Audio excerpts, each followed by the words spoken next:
Hi friends, आज हम लोग बात करेंगे डेट की। अरे अरे, लड़के लड़के वाली डेट नहीं, MIS के डेट फॉर्मूलाज के बारे में। तो सबसे पहले हम लोग आज सीखेंगे वर्क डे के फॉर्मूलाज। उसी के साथ हम लोग सीखेंगे वर्क डे डॉट INTL के फॉर्मूला, एंड हम लोग सीखेंगे नेट वर्क डे का फॉर्मूला। हम लोग सीखेंगे आज net work day dot INTL का फॉर्मूला, और साथ में डेज किसी डेट से कैसे निकाला जाता है, ईयर किसी डेट से कैसे निकाला जाता है, साथ ही मंथ किसी डेट से कैसे हम लोग अलग कर सकते हैं, और डे का फॉर्मूला किसी डेट से हम लोग लगाकर डे कैसे। आपकी प्रैक्टिस के लिए मैंने वर्किंग डेटा की फाइल डिस्क्रिप्शन में डाल दी है। आप वहां पे जाके इसको डाउनलोड कर सकते हैं और इजीली प्रैक्टिस कर सकते हैं। स्टार्ट करते हैं। सबसे पहले हम लोग सीखते हैं यहाँ पर वर्क डे का, कि वर्क डे कैसे निकाला जाता है। एक्चुअली वर्क डे होता है कि आपका कोई भी वर्क जब स्टार्ट हुआ है उसके इतने दिन के बाद जब वो फिनिश हो जाएगा, तो उसके अंदर आपकी हॉलीडेज इंक्लूड करके वो कब तक फिनिश हो जाएगा। जैसे फॉर एग्जांपल हमारे पास कुछ डेटा है, यहाँ पे इज इक्वल टू हमने वर्क डे का फॉर्मूला लगाया। अब स्टार्ट डेट में जिस डेट को हमारा वर्क स्टार्ट हुआ है हम वो लेते हैं, उसके बाद कोमा कितने डेज के अंदर हमारा वर्क कंप्लीट हो गया। मतलब हमारा वर्क 10 डेज का वर्क है, 10 डेज में कंप्लीट हो जाएगा। तो हम यहाँ पे करते हैं, तो जब हम वर्क डे लेते हैं यहाँ पे, तो ये ऑटोमेटिकली सैटरडे एंड संडे को एज ए वीकेंड ले लेता है कि उन 2 दिन काम नहीं हुआ है। तो अपना 25 अक्टूबर को वर्क स्टार्ट हुआ था, वो 10 दिन हमने काम किया, तो इसने ऑटोमेटिकली वहां पे 8/11/2022 को वर्क एंड दिखा दिया है। लेकिन इसी के अंदर ही अगर कुछ हॉलीडेज भी आ रहे हैं, तो हम उन हॉलीडेज को लेने के लिए मैं यहाँ पे कोमा कर देता हूँ, एंड जो भी अपने हॉलीडेज है ये मैं इनका लिस्ट ले लेता हूँ, एंड इनको फंक्शन F4 के साथ पे लॉग कर देता हूँ। तो यहाँ पे हम लोगों के हॉलीडेज भी इंक्लूड है कि कोई वर्क स्टार्ट है उसमें सैटरडे एंड संडे को इसने वीकेंड लिया है, एंड जो यहाँ पे हॉलीडेज की डेट है, अगर हमारा वर्क फिनिश डेट उसके बीच में आ रहा है तो वो यहाँ से भी काउंट कर लेगा। इसी को ही मैं कॉपी कर लेता हूँ नीचे। तो ये हम लोगों का वर्क डे हो गया, जिसमें अपना weekend Friday Saturday and Sunday है। अब हर एक कंट्री में वीकेंड अलग अलग होता है, या हर जगह पे सैटरडे और संडे का वीकेंड नहीं होता है। तो इसके लिए एक नया फॉर्मूला भी यहाँ पे दिया है, सेम उसके जैसा ही है, वर्क डे डॉट INTL। इसके अंदर हम अपनी इच्छा अनुसार वीकेंड ले सकते हैं। सेम फंक्शन है इसका। सबसे पहले हम लोग स्टार्ट डेट को करते हैं, फिर हमको 10 डेज में वर्क कंप्लीट करना है, तो हम लोग यहाँ पे 10 डेज लेते हैं।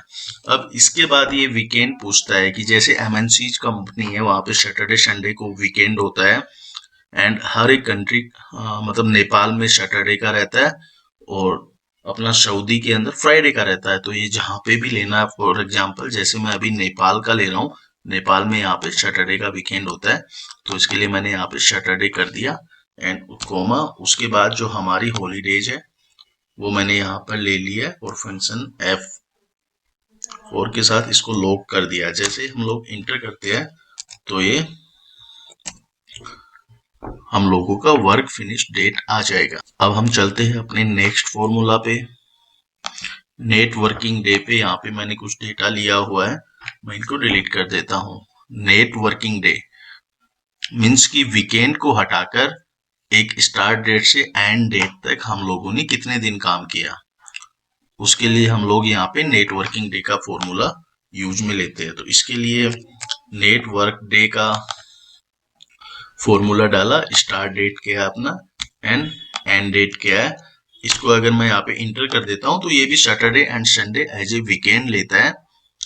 और अगर इसमें हमको हॉलीडेज भी यहाँ पे काउंट करने हैं, तो मैं यहाँ पे हॉलीडेज का लिस्ट लेके फंक्शन F4 के साथ इनको लॉक करके इंटर कर देते हैं, तो यहाँ पे डेटा आ जाता है। ये डेटा या फॉर्मूला बहुत ही इजी है, बट मेन जो इफेक्ट पड़ता है कि how we are using them. हम जानते हैं फॉर्मूलाज को, बट हम यूज में कहाँ पे ले रहे हैं, कैसे ले रहे हैं, इसके ऊपर इसका ज्यादा इफेक्ट रहता है। तो ये अभी नेट वर्क डेज का आ गया है, इसी के साथ हमारा नेक्स्ट फॉर्मूला अगर हम लेना चाहे network day dot INTL, ये सेम उसकी तरह ही है। इसमें start date and end date हम लोगों ने ले लिया है, प्लस इसमें भी वीकेंड हम अपनी इच्छा से ले सकते हैं। फॉर एग्जाम्पल जैसे मैं इंडिया का अगर लेना चाहूँ, वहाँ पे संडे को हॉलीडे होती है, तो मैंने यहाँ पे संडे के लिए लगा दिया है एंड कोमा। जो हमारे हॉलीडेज है इन डेट के बीच, ये अपने आप यहाँ से पिक कर लेगा और इसको मैं फंक्शन F4 के साथ अगर लोग करके इंटर कर देते हैं तो यहाँ पे हमारे टोटल वर्किंग डेज आ जाते हैं कि इतनी हॉलीडेज एंड वीकेंड के बाद जैसे हमने कोई काम 25 अक्टूबर को स्टार्ट किया और वो 19 नवंबर तक चला, तो हम लोगों ने 21 दिन वहां पे वर्क किया। और अगर आपको डायरेक्टली डेट से डेट माइनस करनी हो तो उसके लिए इजी फॉर्मूला है कि अपना this last date minus start date, ये हमारे यहाँ पे अब 25 डेज होते हैं जिसके अंदर टोटल वर्किंग डेज 21 थे, यानी 4 डेज का आपका हॉलीडे एंड वीकेंड मिलाकर आ गए। अब इसी के साथ ही हम एक फॉर्मूला और सीख लेते हैं यहाँ पे। जैसे मैंने यहाँ पे डेज लिख रखे थे कि हम लोगों को अगर डेज देखना होता है तो हम लोग कैसे देख पाएंगे। इसके लिए इजी फॉर्मूला है किसी भी डेट से डेट निकालने का। टेक्स्ट हमको वो डेट सेलेक्ट करनी है एंड हमको डेज में लेना है 1 2 3, जो भी मतलब अपने को डी डी डी करके यहाँ पे इंटर कर देते हैं। तो यहाँ पे उस डेट को जो भी डे रहेगा वो आ जाएगा। अगर हमको इसको फुल में लेना है तो हम 3 की जगह पे अगर यहाँ पे 4D लगा देते हैं तो ये हमारा फुल डे आ जाएगा। फॉर्मूलाज काफी इजी है।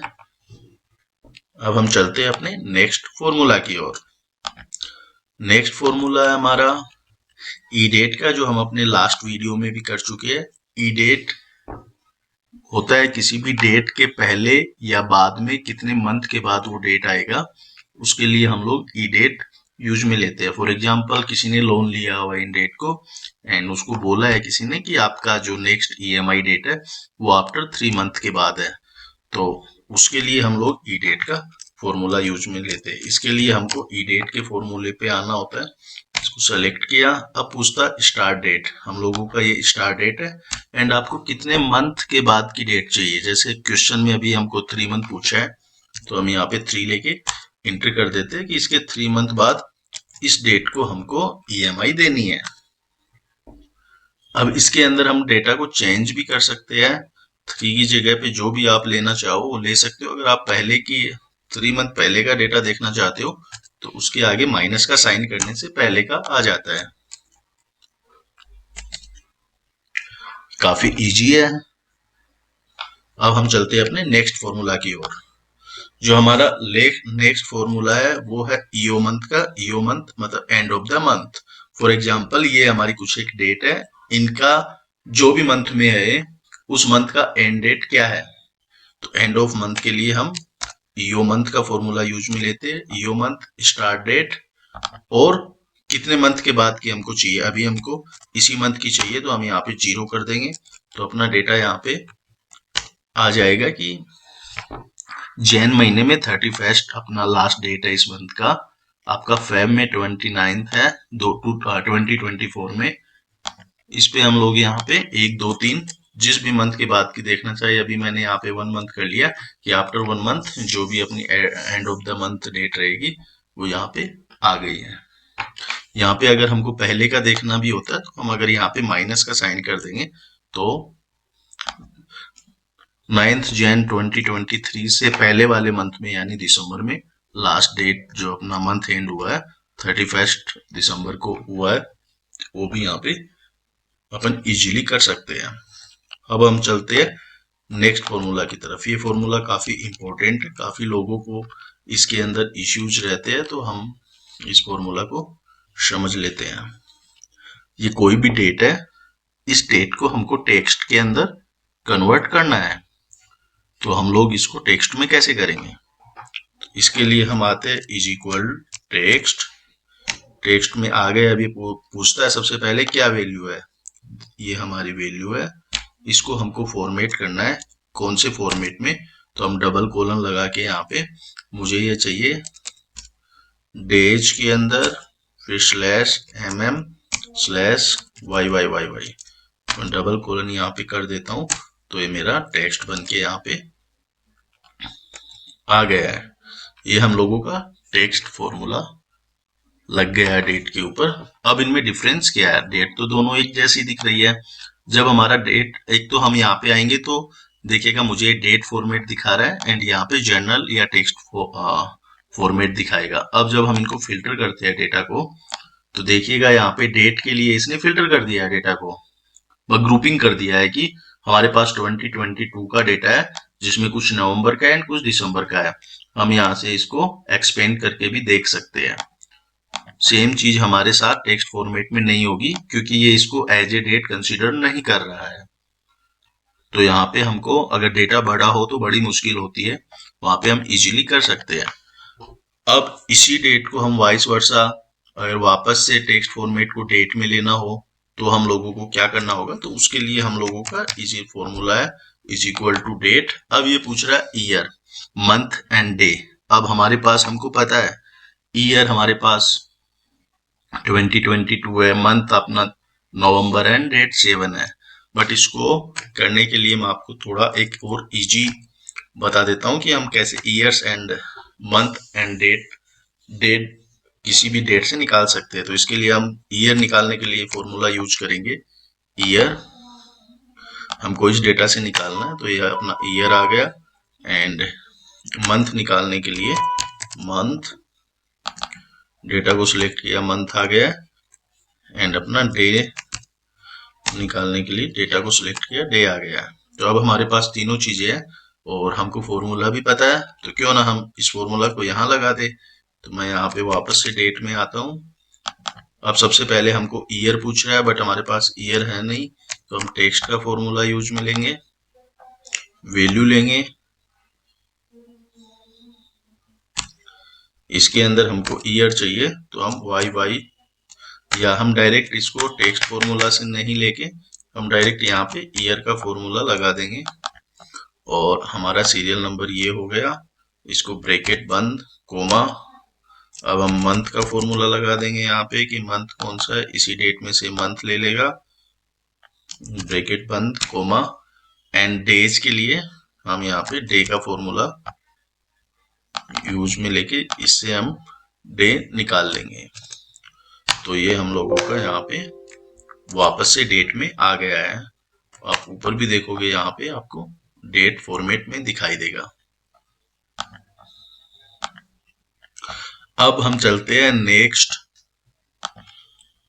फॉर्मूला की तरफ। ये फॉर्मूला बहुत लोगों के लिए काफी यूजफुल रहेगा क्योंकि जब भी हम लोग किसी सॉफ्टवेयर से या कोई थर्ड पार्टी जो भी डेटा आता है उसका डेट और हम लोगों का डेट, जैसे अभी मेरे सिस्टम का जो डेट है यहाँ पे, ये पहले डेज है, फिर मंथ है एंड ईयर है। ऐसे ही मेरे पास यहाँ पे डेटा आया है कि पहले डेज है, मंथ है एंड ईयर है। लेकिन कई बार क्या होता है कि हमारे सिस्टम का डेट अलग होता है एंड जो हम डेटा इंपोर्ट करते हैं वहां पे अलग डेट रहता है, तो हम लोगों के वहां पे इश्यूज आ जाते हैं क्योंकि हमारा मंथ डेट बन जाता है एंड डेट मंथ बन जाता है। तो उसके लिए सबसे पहले हम लोग, मैं वही कर रहा हूँ कि जैसे डेटा आया है हमको ये टेक्स्ट फॉर्मेट में आ गया है। यहाँ पे टेक्स्ट फॉर्मेट में मेरे पास कोई डेटा है फॉर एग्जांपल, और मैंने यहाँ पे इसको ले लिया, मेरा फॉर्मेट वही रहेगा D D M M Y Y Y. इसको हम डबल कोलन में, जब भी हम यहाँ पे कुछ टेक्स्ट लिखते हैं किसी भी फॉर्मेट के लिए तो डबल कोलन में यहाँ पे लिख देते हैं। तो मेरा यहाँ पे डेट आ गया है। अब मान लीजिए कि मुझे मतलब ये दिखा रहा है 1 फेब 2015 का डेटा है या 2 फेब 2015 का है, बट मेरे सिस्टम के हिसाब से अगर ये डेटा अगर 2 जैन 2050 या 2 फेब 2050 या 2 मार्च 2050 का हो, अगर वैसे करना हो तो हम लोग कैसे करेंगे? इसके लिए इज इक्वल टू जो हम लोगों ने पहले किया, यहाँ डे का फॉर्मूला लगाएंगे और इसमें से हम लोग डे यहाँ पे चूज कर लेंगे, मंथ का फॉर्मूला लगाएंगे, यहाँ पे हम लोग मंथ ले लेंगे इससे, और ईयर का फॉर्मूला लगाएंगे, यहाँ से हम लोग ईयर ले लेंगे डेटा से।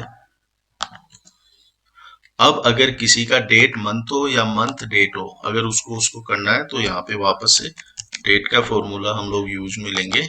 एंड हम लोगों को ईयर पूछ रहा है, ईयर हमारा 2015 है, कोई इश्यू नहीं है इसमें।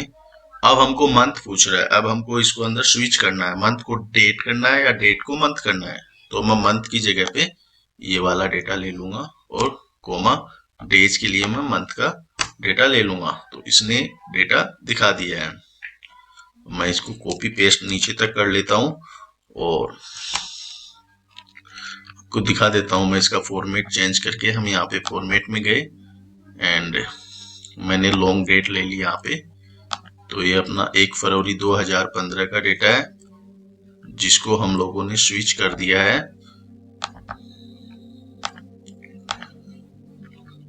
2 जनवरी 2015, 3 फरवरी 2015। इस डेटा में हमने इसको स्विच कर लिया है। तो ऐसे हम लोग इजीली जो भी डेटा इंपोर्ट करते हैं उसका डेट चेंज कर सकते हैं। मंथ को डे में कन्वर्ट कर सकते हैं और डे को मंथ में कन्वर्ट कर सकते हैं। Thank you for watching the video. Please like and subscribe.